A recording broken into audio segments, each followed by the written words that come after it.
Alors, à ce moment-là, il y a comme une forme d'évolution qui n'est pas toujours dans le terme de grandir ou de croître. Des fois, c'est une évolution qui nous fait perdre des choses, fait perdre des véritables valeurs.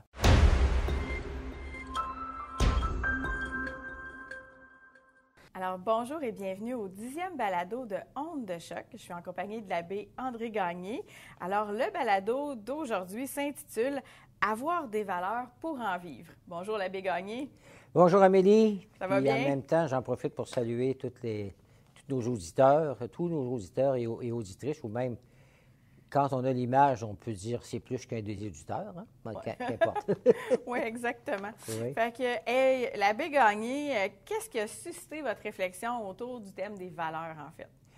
Bien, ça fait longtemps que ça me turlupine, cette question des valeurs, parce que autrefois, il n'y a pas si longtemps, je dis autrefois, mais bon, mettez 40 ans, il y a 40, 50 ans, j'étais déjà au monde, malheureusement.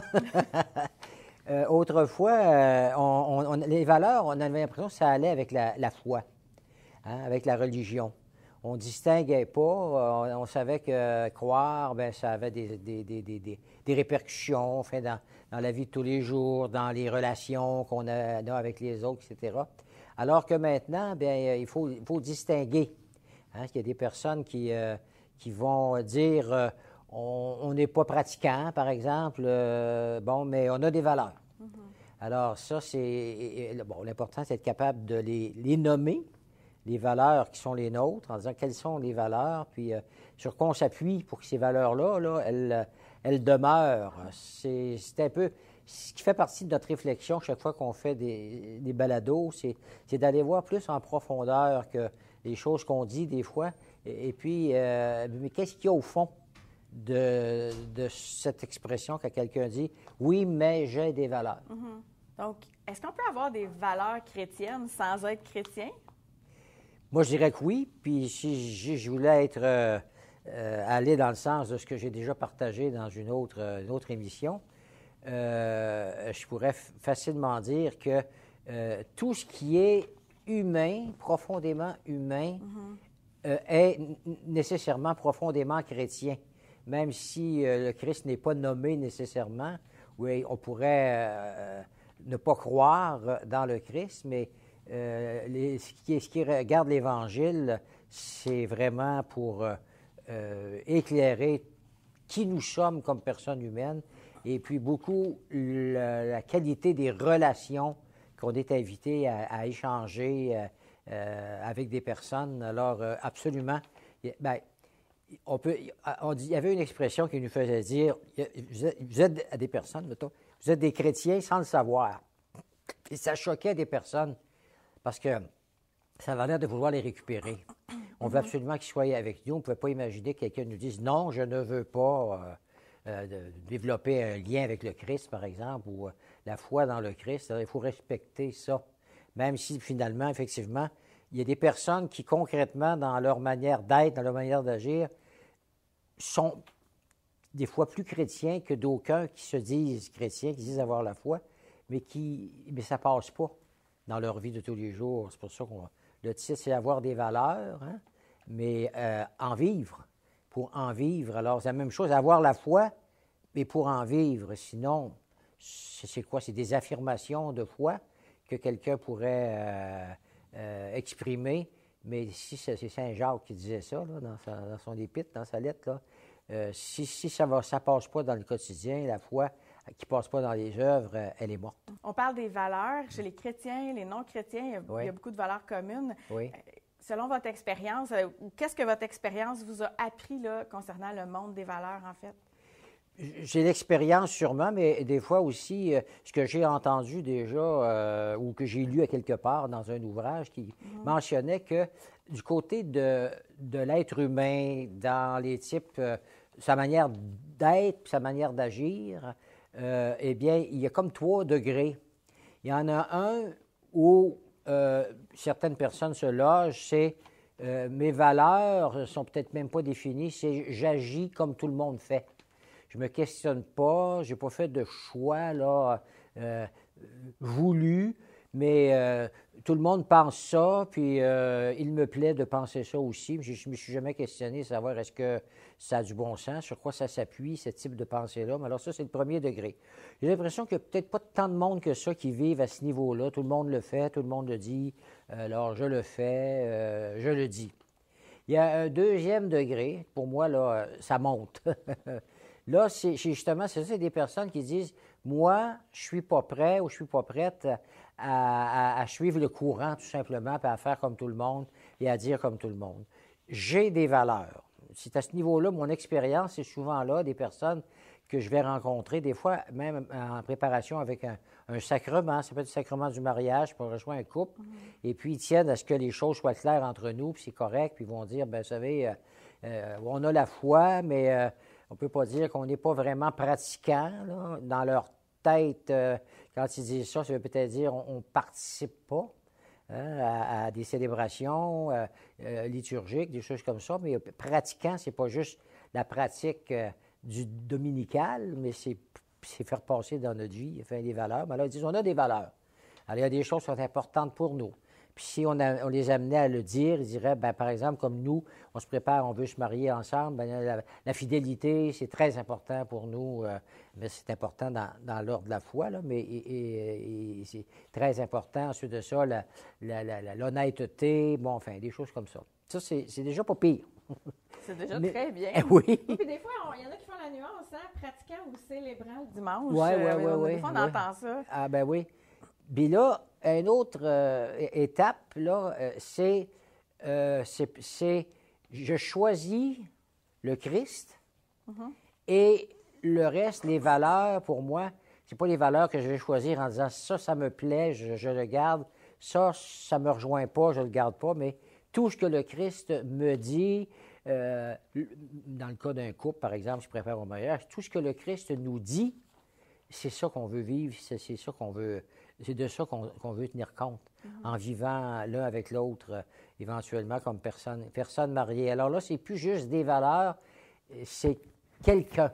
Quand on est dans l'ordre de la foi, c'est pas juste des valeurs chrétiennes. Parce que très, très souvent, des gens vont parler de ça, ils vont dire, bien, on a les valeurs chrétiennes, d'accord, mais il y a plus que ça, quand on parle de la foi, il y a d'abord fondamentalement une relation avec le Christ qui va teinter notre manière de voir les choses, notre manière de vivre les choses, notre manière de nous situer dans ce monde, dans notre milieu de travail, dans notre famille, avec les personnes qu'on connaît, avec les voisins, mettons-en, je mets dans l'atmosphère dans laquelle on est, dans l'univers, bien, tout ça, ça fait partie de l'acte de croire.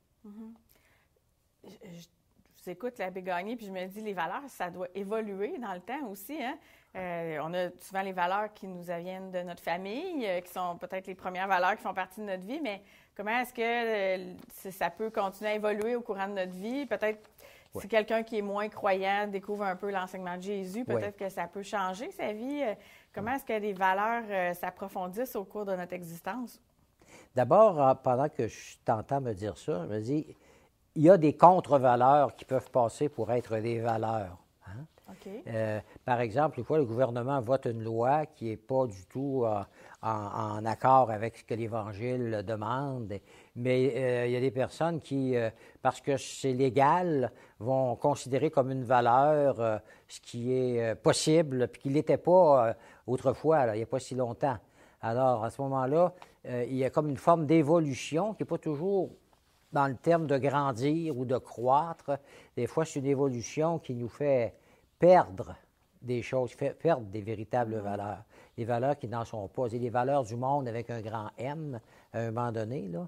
Il y a les béatitudes dans l'Évangile. Là, bienheureux ceux qui, comme le Seigneur le dit sur la montagne. Là. Mais il y a les béatitudes du monde. Hein, on béatifie des fois des choses qui sont très superficielles, qui sont de l'ordre du bien-être, du ressenti, puis on peut en demeurer là. Mais la vie, les âges de la vie, ça apporte des choses aussi. Mon expérience sur les âges de la vie, toi, tu es trop jeune. Mais les âges de la vie nous amènent parfois à voir les choses un peu différemment. Même dans les relations d'un garçon avec une fille, à 20 ans, tu as des attentes, des fois, qui peuvent être positives, mais par rapport à l'autre, puis c'est très, très, très important. Puis à un moment donné, en vieillissant, une quinzaine d'années plus tard, ça change, ça se transforme.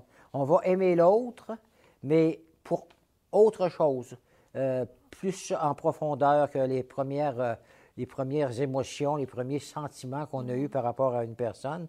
Et puis là, bien, ça change. Et puis, parfois, bien, ce que la vie nous apporte, souvent les avatars, je dirais, de la vie, les choses difficiles auxquelles on est confronté, vont nous amener à repenser et à dire, bon, bien, j'ai longtemps cru, sans trop me questionner, que telle chose, c'était bien important, puis là, je me rends compte que il y a des choses qui sont différentes, comme par exemple, je reviens souvent au couple, là, mais tu sais, des personnes qu'on admire un moment donné parce qu'ils ont eu, par exemple, un enfant qui était infirme, pour une raison ou pour une autre. Et puis là, ben, les gens vont développer, ils vont dire c'est extraordinaire comment ça nous a rapprochés dans notre vie de couple, parce que là, on s'est vraiment mis ensemble pour aimer notre enfant, pour considérer que ça nous demande beaucoup. On est heureux de le faire pour notre enfant, même si on n'avait pas prévu ça. Non, puis même si des fois, c'est aussi une épreuve, là, c'est pas Absolument. nécessairement facile, là. Non, c'est ça. Ouais. Et parfois, ben, ça peut conduire directement à la foi où des personnes vont dire, ben là, j'ai connu quelqu'un qui était très proche de moi, qui se moquait de la foi de son épouse, parce que lui, il n'allait pas jusque-là. Puis quand il parlait de Dieu, devant elle, pour la faire étriver un peu, comme ils disent dans Charlevoix, où j'ai demeuré pendant plusieurs années, alors qu'il parlait de Dieu comme son petit bonhomme vert. Tu sais, il disait, ton petit bonhomme vert, là, en voulant dire, ouais, ton espèce de... C'était quasiment un extraterrestre, là, tu sais. Mais lui-même, après avoir vécu quelque chose de très difficile, a fini par trouver la personne de Jésus. Okay. Et si ça a changé bien des choses dans sa manière même de vivre les épreuves, hein, qui en a un sens, je dis souvent cette expression-là, mais apprendre à donner sens au non-sens. Et on regarde dans notre société, des fois, on se demande comment se fait des personnes qui sont si découragées à un moment donné, ou que le découragement les conduit au suicide dans certains cas, peut-être beaucoup de cas, à comparer à ce qu'on pouvait trouver avant, parce que comme si d'aucuns ne trouvent pas de sens à un malheur, des fois c'est une séparation, etc. Puis malheureusement, très souvent, on apprend dans les nouvelles une catastrophe, un père de famille ou une mère de famille va se donner la mort, puis souvent va amener les enfants avec elle, cette personne-là. Là. Alors, parce qu'ils ne trouvent pas sens. C'est souvent que ça, là, parce que les médias font attention pour ne pas justement partager ce genre de nouvelles-là le moins possible, là, à moins que ça ait fait l'événement. Mais c'est dramatique, effectivement.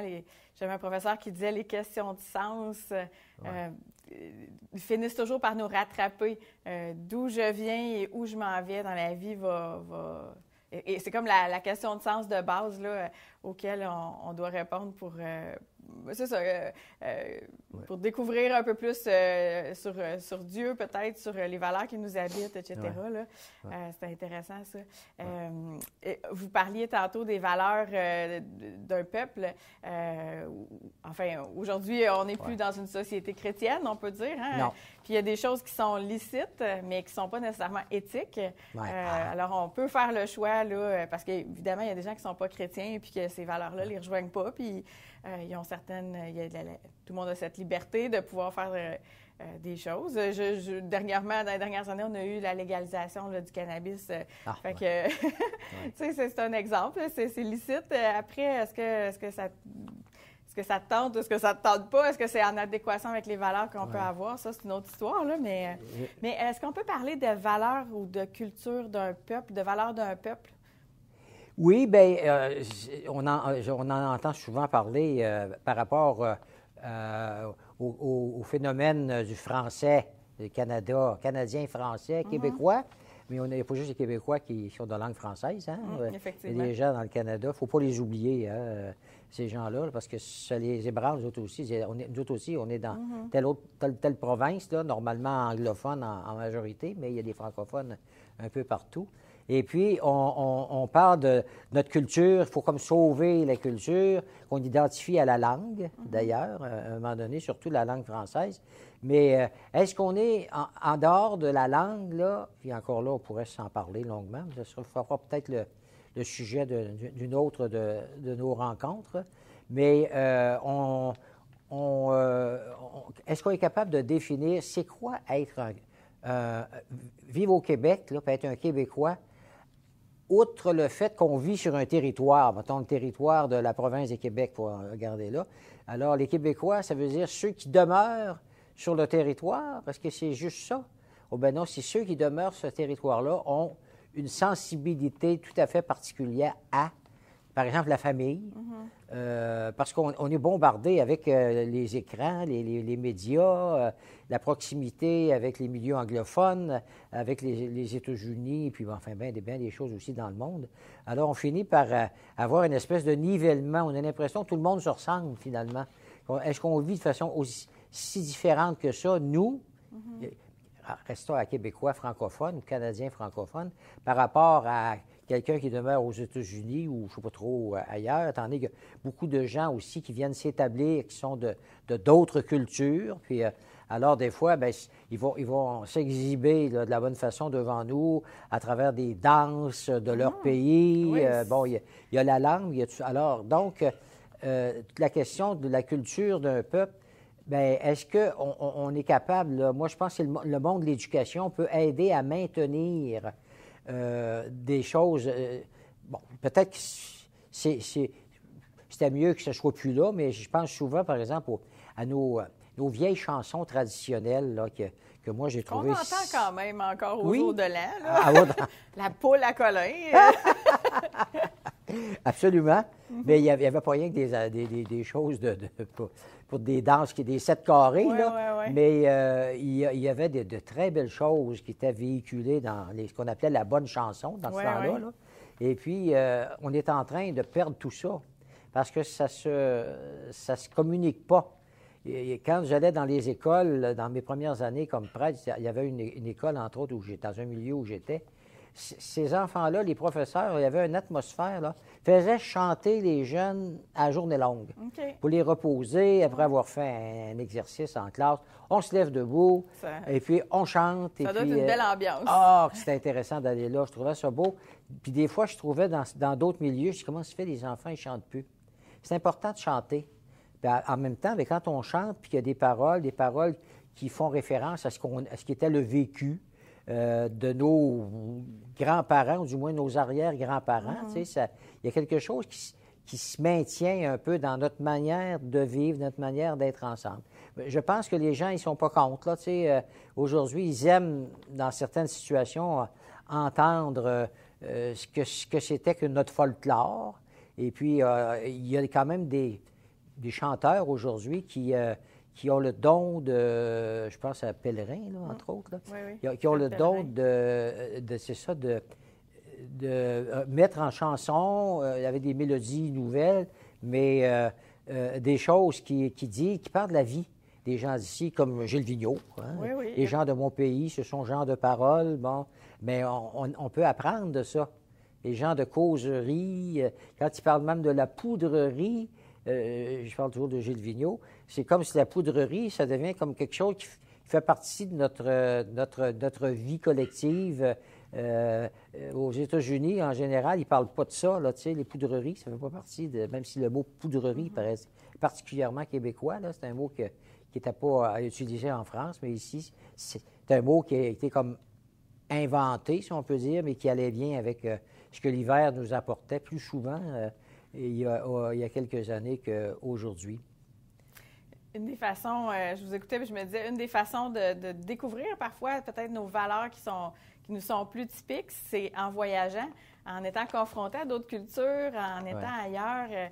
J'ai eu l'occasion de passer du temps à l'extérieur du Québec, puis pendant 1 an, 2 ans, 3 ans, puis je me disais, des fois, je suis plus de culture nord-américaine que je pouvais le penser dans certaines réactions, la façon de, ne serait-ce que la façon dont notre travail est organisé ici.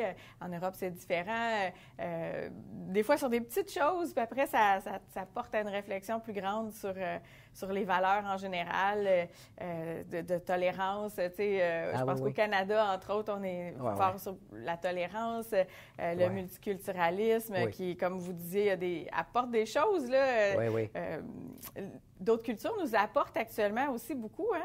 On voit dans certaines communautés chrétiennes, mais aussi dans la vie sociale, comment des gens d'Amérique du Sud, des gens du continent africain peuvent nous apporter, puis nous renouveler aussi là, dans notre façon de vivre. L'important, c'est pas de nous perdre nous-mêmes. Hein? À travers la diversité des cultures, bien, il faut qu'il y ait, comme il y en a une qui sous-tend tout cela. Là. Autrement, on ne sait plus vraiment qui on est. Il faut savoir qui on est pour pouvoir entrer positivement en relation avec quelqu'un qui est d'une autre culture, en sachant qu'est-ce que nous, puis même qu'est-ce que moi, je ne veux pas perdre. Tantôt, je parlais de la langue, mais encore ce matin, à la radio, j'entendais une autre expression anglophone là, qui a l'air de prendre le dessus. On parlait de booktalker. Alors, ça va avec TikTok, ça là? Booktalker, c'est en lien avec des livres ou des choses que des personnes ont lues, qu'ils veulent recommander à d'autres, ça. Mais tu sais, c'est comme si il faut dire « je suis booktalker », comme s'il y avait plus de manière de dire les choses en français. Combien d'expressions anglophones? On a régulièrement « challenge ». C'est un challenge, comme si le mot « défi » ne fait plus partie de notre langue. C'est le challenge, on se plaît à dire ça. C'est comme si on ne fait pas attention, puis on glisse tous les mots qui vont avec le sport en « ing », stretching, je ne sais pas trop, il y en aurait. Si on faisait la liste, là, à un moment donné, ça serait trop long, j'en aurais des pages et des pages J'ai envie de vous demander, c'est quoi stretching en français? Parce que moi, je vous avoue... Étirement. Ah oui, c'est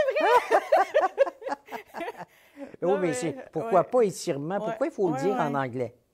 Et puis, beaucoup, là. Beaucoup. Moi, personnellement, ça me dérange. Je réagis. Surtout quand je suis tout seul dans mon auto, puis j'entends une affaire comme ça, puis là, je dis le mot en français. Tel mot. C'est ça qu'il faut dire.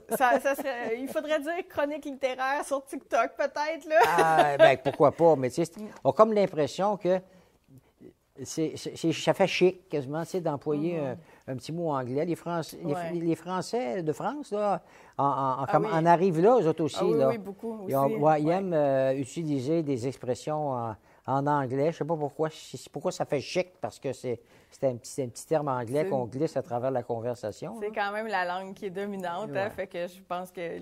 Mais des fois, il y a des mots qui sont savoureux en français, puis qui au début, ils n'existaient pas. Tu sais, on parlait beaucoup de selfie. Quand on parle en français, c'est un égo-portrait. Ça dit quelque chose là, dans l'étymologie. Moi, je trouve que ça, c'est un terme qui est savoureux, mais il est moins connu, malheureusement, que selfie, parce que, voilà, c'est comme ça. C'est peut-être parce que le mot « égo » nous frappe, là. Selfie, on ne sait pas trop, mais « égo », ça veut dire que je suis centré un peu sur moi-même. Mon ego, c'est ça. J'en avais écrit quelques-uns là, sur des mots, puis des anglicismes, là, tu sais, skateboard, on fait du skateboard, mon sleeping, sleeping bag, weird, là, aujourd'hui, j'entends ça régulièrement. C'est weird, ben oui, mais c'est quoi l'idée? C'est bizarre. C'est nice. Ensuite de ça, le dash, quand on parle dans la voiture, tu sais, on met ça sur le dash. Ça, là, moi, là, ben, c'est sûr que je suis pas très bonne avec le langage de la voiture, mais sérieusement, là, en anglais ou en français, là, je sais pas. Je sais presque pas c'est où, non. Je sais c'est où le dash. On a fait un sleigh ride. Quelqu'un au golf a fait un hole-in-one. Ça, j'ai entendu, c'est un trou d'un coup. Un hole-in-one. Un buggy, un swing, des running shoes. Je pense que ça dépend des fois de la culture familiale aussi, ou des amis qui nous entourent, ou de notre milieu de travail, là, pour utiliser ces expressions-là. Tu sais, si tout le monde dit skateboard, ben on ne dira pas planche à roulettes ou roulis roulant, ou en tout cas, il y a différentes expressions. J'espère que c'est pas parce que m'avoir l'air de quoi si j'ai dit une planche à roulettes, là, tu sais, franchement. Là. Faut pas...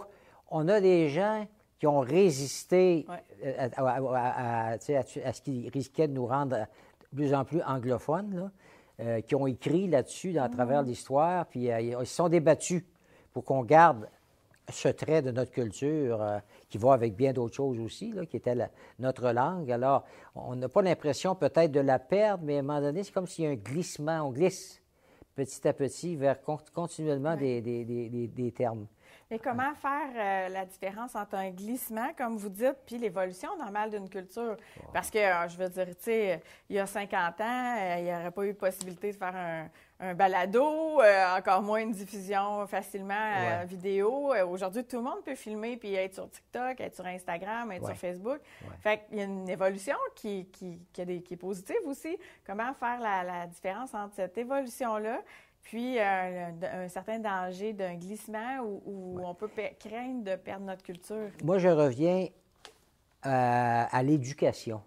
Qu'il y ait une espèce de quelque chose qui est non pas incongru, mais congruité de ce qu'on est, puis que ça fonctionne avec l'éducation qu'on donne dans les milieux scolaires.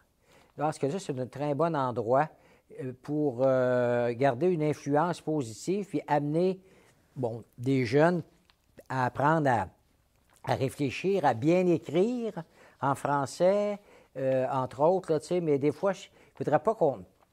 C'est beau de dire chaque école, mettons, aurait son projet, là, mais fondamentalement, le gouvernement doit être d'une province, du moins, doit être celui qui voit à la sauvegarde de valeurs et puis qui les met de l'avant de façon à ce que ce soit uniforme un peu partout, là, tu sais, qu'on en vienne à corriger ce qui aurait besoin d'être corrigé quand ça va trop loin pour qu'on soit conscient. Quand j'étais moi-même en première secondaire, on avait un professeur qui nous faisait de la phonétique puis du français, puis on trouvait quasiment ça drôle, tu sais, de se faire enseigner le bon français parce qu'on avait l'impression que ça faisait un peu, je sais pas, hautain, tu sais. Dans ce temps-là, là, tu sais, c'était vous parlez des voitures, le bumper, les tailleurs, le windshield, des fois on disait même windshield, je ne savais pas trop qu'est-ce qui était le mot. Ça, c'est disparu à un moment donné parce qu'on a fait un effort d'y passer. J'avais un beau-frère qui travaillait comme mécanicien pour une chose du gouvernement en lien avec l'armée. Et puis, à un moment donné, le gouvernement là, avait envoyé aux mécaniciens le vocabulaire de chaque pièce. OK. Alors, c'était plus une boat, là, tu sais, une boat. Je savais pas ça. Ah, oui. Okay. Alors, ils les ont appris. Parce que s'ils faisaient un rapport, par exemple, au sujet d'une réparation d'un camion, peu importe, ils devaient mettre les vrais mots en français. Nous avons remplacé la bobine d'allumage du coil. Tu en apprends, non? Oui. Honnêtement, oui. Alors, c'est pour ça que des fois, c'est pas facile de distinguer, même chez nous, la culture qu'on continue à développer. Oui, je pense qu'il faut que ça soit vivant, sinon, comme on dit, une langue morte, c'est une langue qui a cessé d'évoluer. Quand elle est vivante, bien, elle s'enrichit. Mais si elle s'enrichit juste d'anglicisme, mais là, peut-être un petit peu trop facile. Il n'y a pas juste des anglicismes. Pensons à la pizza, au prosciutto. Oui, c'est vrai, c'est italien. Il y en a d'autres, oui. Il y a des mots de d'autres langues qui s'intègrent à notre culture quand même. Là. Quand comment ça s'appelle, la langue française, là, tu sais, qui fait les dictionnaires et tout ça, là. Quand eux autres acceptent un mot, bien... Office de la langue parce française. que là, les accents circonflexes, il faudrait comme oublier ça. J'entendais des gens parler de la côte c'est d'Abraham, c'est la côte, là, tu sais, mais il faut dire côte maintenant. Oui, il n'y a plus d'accent circonflexe. Ah non, je pense qu'on dit encore la côte, mais l'accent est tombé. Non, il y en a qui disent la côte. Oui.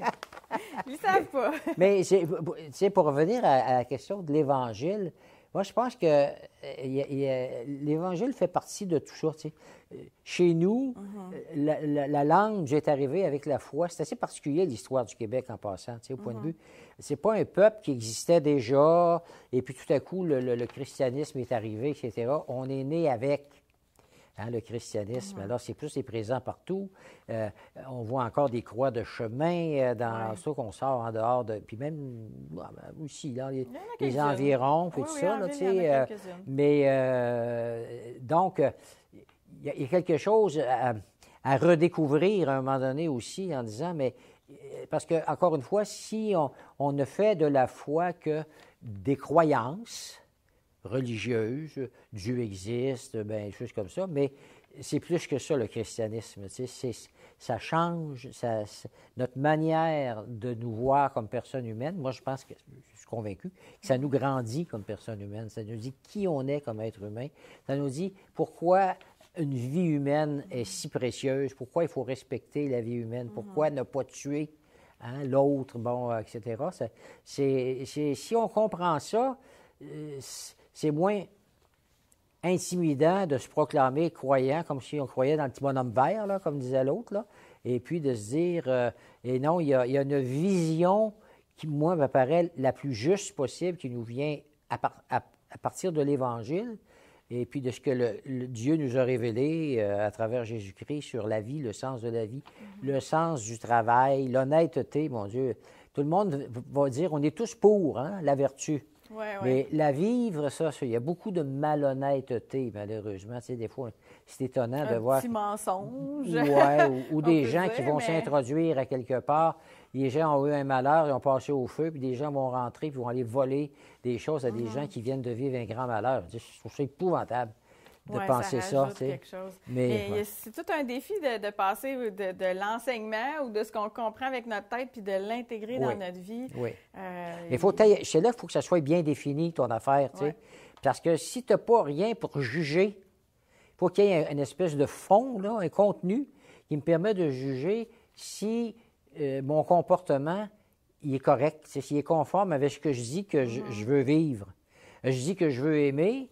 Mais bon, puis je regarde comment je me comporte avec mes enfants. Je suis un père de famille, puis là, tout à coup, je réalise que je ne suis pas toujours respectueux par rapport... Mais si je n'ai pas un contenu clair, là, c'est là qu'on risque de se promener entre ce que tout le monde fait, on le fait plus qu'on pense, on suit le courant, puis on ne s'interroge pas trop. C'est intéressant d'avoir une base sur laquelle construire, dans le fond, là, c'est ce que je comprends. Là. Oui. Puis notre base commune aussi comme peuple, vous parliez tantôt du gouvernement, mais tout le bien commun, tu sais, moi, il me semble que je vous écoutais puis je me disais, oui, tu sais, il y a une responsabilité au niveau gouvernemental à veiller au bien de tous, au niveau de la culture. La religion et l'État sont séparés maintenant, donc les valeurs, comme on disait, chrétiennes dépendent de notre foi. Mais... Peut-être qu'on pourrait terminer sur ça, mais tu sais, il faut penser que même s'il y a une séparation entre l'Église, mettons, et l'État, bien, ça ne veut pas dire que l'Église n'a rien à dire au monde.